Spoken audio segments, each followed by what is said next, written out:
e hoje eu vou apresentar uma prática sobre densidade e sobre como algumas substâncias elas podem alterar a densidade de alguns materiais. O nome da prática é densidade com bolinha de naftalina e uvas passas.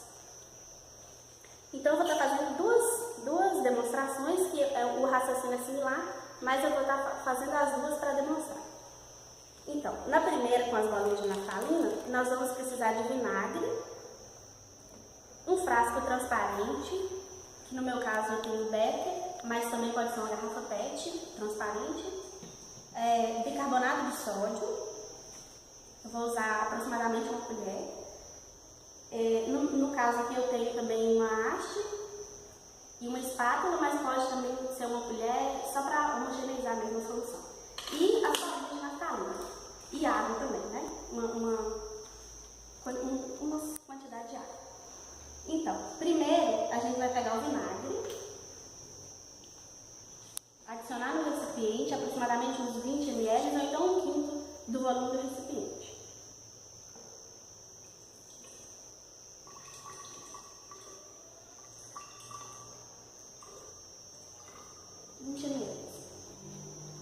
Depois, nós vamos adicionar água até quase completar o volume do recipiente. Mas nós vamos deixar uns 4 dedos, que é para não transbordar.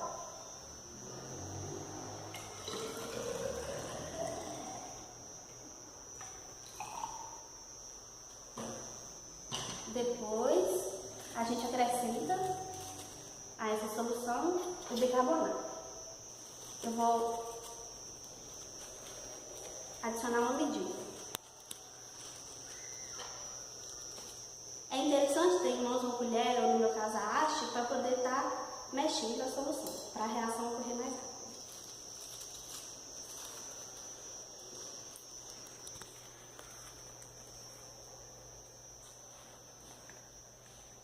Adicionei o bicarbonato.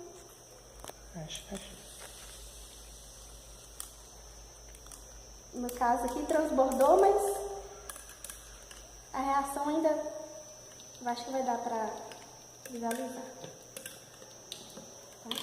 Aí eu acrescento as bolinhas de naftalina em seguida.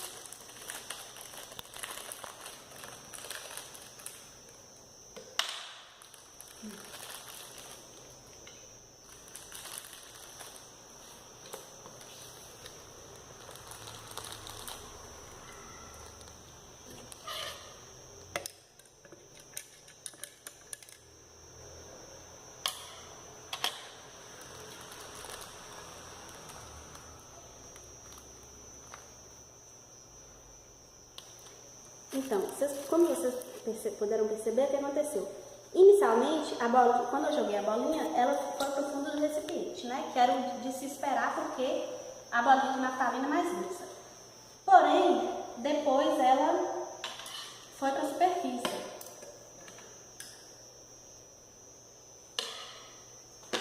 Ela foi para a superfície e, como vocês podem perceber, que está correndo um movimento de sobe e desce.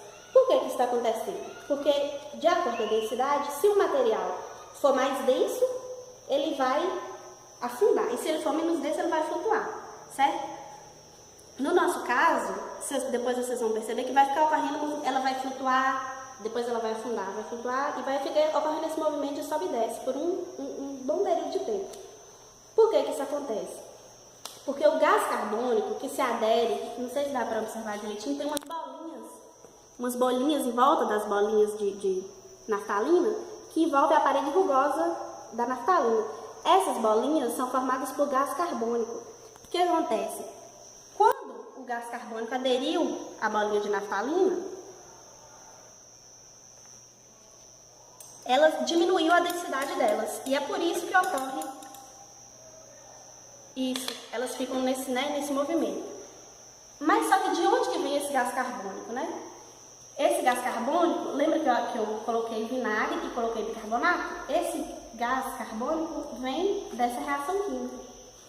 Eu até coloquei aqui para vocês poderem observar o que nós temos aqui. Nós temos o íon H+, né?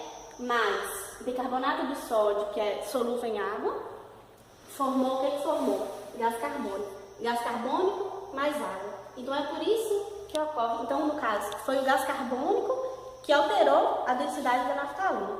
E aí o que vai ficar acontecendo? A naftalina, ela vai ficar nesse movimento, né? Ela flutua, depois ela vai para o fundo do recipiente, ela vai ficar assim até todo o gás carbônico ser liberado. Por quê? Quando a bolinha vai para a superfície, essas bolinhas de gás carbônico, elas estouram. E quando elas estouram, a densidade volta a densidade da naftalina volta a ser maior. Então ela vai para o fundo. Depois que todo esse gás carbônico for liberado, o que vai acontecer?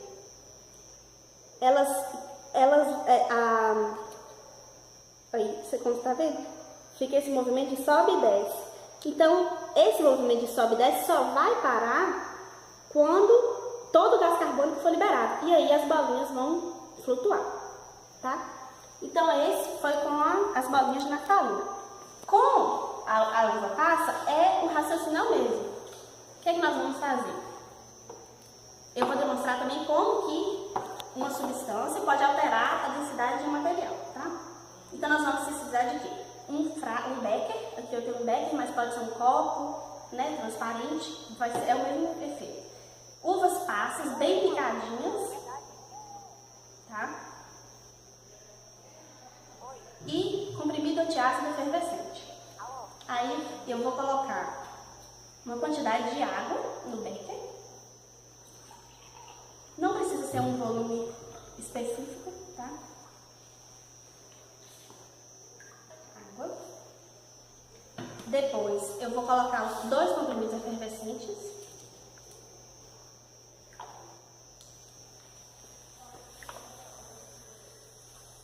E depois eu vou jogar as uvas passas. Quanto mais vocês olharem, o efeito vai ficar mais interessante. De início, o que vocês perceberam? Todos foram para o fundo, tá vendo? Todos foram para o fundo. Por quê? Porque a uva passa, ela é mais densa do que a água, né? Naturalmente a gente já sabe. Então a tendência era realmente ela afundar. Mas o que está acontecendo? Ela está subindo para a superfície, só que ela não simplesmente flutuou. O que está acontecendo? O mesmo movimento da naftalina, o movimento de sobe e desce, né? Então, o fenômeno é o mesmo, a explicação é a mesma. Quando o gás carbônico liberado, ele também aderiu à superfície da uva, né? Essa superfície rugosa. E no caso, o gás carbônico é menos denso do que a água. Então, bem menos denso, aliás. E quando ele aderiu, só a uva seria mais densa do que a água. Só que quando ele aderiu a uva passa, esse conjunto uva passa mais gás, ficou menos denso. Por isso que flutua. E aí o procedimento vai ser o mesmo, tá vendo? Olha, fica nesse movimento de sobe e desce, tá? E aí acontece a mesma coisa. A uva vai até a superfície, aí em volta da uva tem umas bolinhas, que também é o gás carbônico.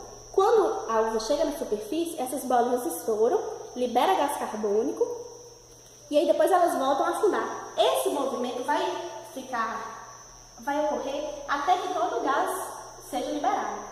Então, através dessas 2 demonstrações, a gente pode perceber que, naturalmente, a gente já sabia que se uma substância ela é mais densa, ela vai afundar no líquido. E se ela for menos densa, ela vai flutuar. Só que, com esse experimento, a gente pode perceber que algumas substâncias podem, sim, alterar a densidade de outros materiais. Obrigada. Tchau.